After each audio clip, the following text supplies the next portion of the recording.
first emerging role is that of a data storyteller. This is closer to the designer and a data translator, but there's a critical difference.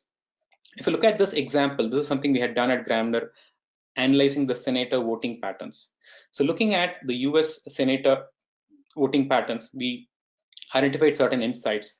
Several interesting stories came out, like identifying the Democrat who votes like a Republican, and so on. So this is something which is a public demo. You can take a look at it. I've included the link here. This is a completely different way of presenting data insights as opposed to dashboards. And that's where a data storyteller comes in, because dashboards are not data stories. The data stories need to have a strong visual element, good context and narrative. And this is where folks from journalism and creative arts can make a big difference. And at Gramener, we have seen that data storytelling is very relevant for enterprises. For business users, it helps them take decisions and bring about adoption. So this is a role you should look out for. Behavioral psychologist is a second role. At Gramener, when we were working with a telecom company, we analyzed the product mix. And this was in India a few years back. And we were puzzled with the kind of correlations we saw. There were products, like these were prepaid products where customers buy talk time or data before they consume it. We saw strange correlations. There was 249 rupees as the pricing for a talk time, and it was selling well with 11 rupees product, which was completely unrelated, and similarly 269 with 21 rupees and so on.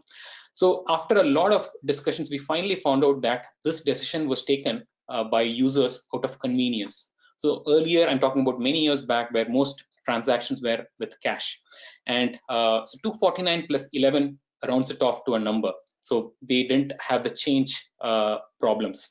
So this is something which is pure behavioral economics. No data science and no domain expertise can actually identify this. So that's where people from social sciences can come in and understand the human side of insights. Why do people behave a certain way? If you're talking about churn models, why are certain kind of users showing up?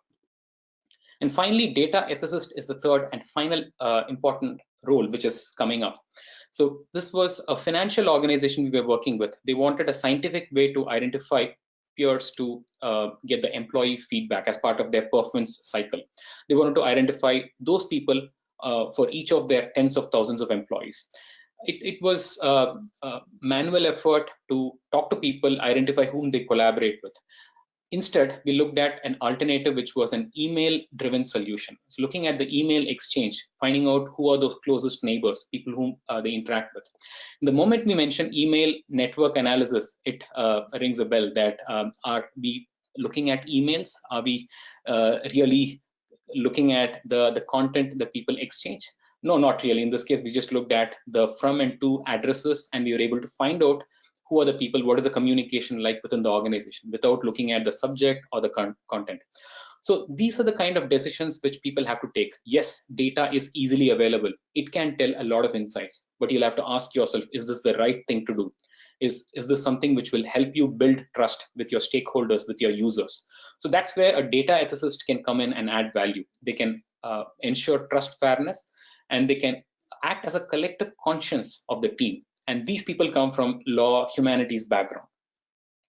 So these three roles, they are already becoming important, and the presence is being felt across organizations. You can probably look at some external perspective to start with, but eventually, depending on the focus, you will need some of these roles full-time a few months or years down the line.